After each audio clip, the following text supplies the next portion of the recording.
Sir, I have one question for you. That how smooth was the transition for the man in uniform to switch to political kurta pajama? I'll first answer your question in a lighter vein.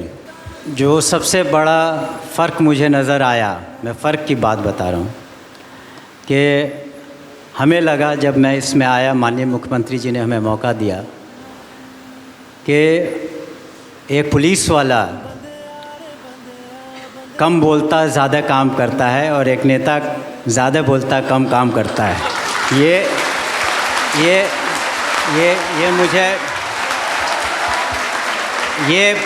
मुझे शुरू लगता था, इसलिए मैंने ऐसी बात कही।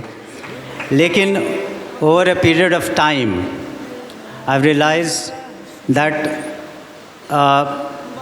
जो इस ट्रांजिशन में डिफ़िकल्टीज़ होती है, because if you want to walk straight, तो if you want to walk straight in any field, it is difficult, the path is laden with many obstacles.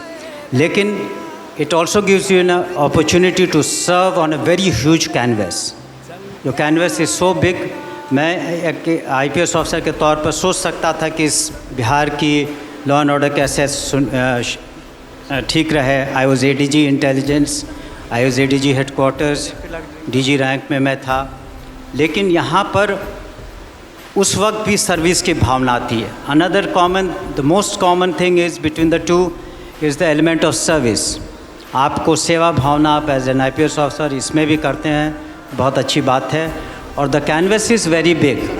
मैं नहीं सोच सकता था कि एज एन IPS ऑफिसर मैं सिर्फ अपने क्षेत्र की अगर बात करूं तो 127 करोड़ का सबग्रिड पावर स्टेशन में काम वहाँ लग गया है। वहाँ पर अब 1 लाख लीटर प्रतिदिन के हिसाब से सुधा डेयरी प्लांट शुरू होगा अगले 1 साल में। सो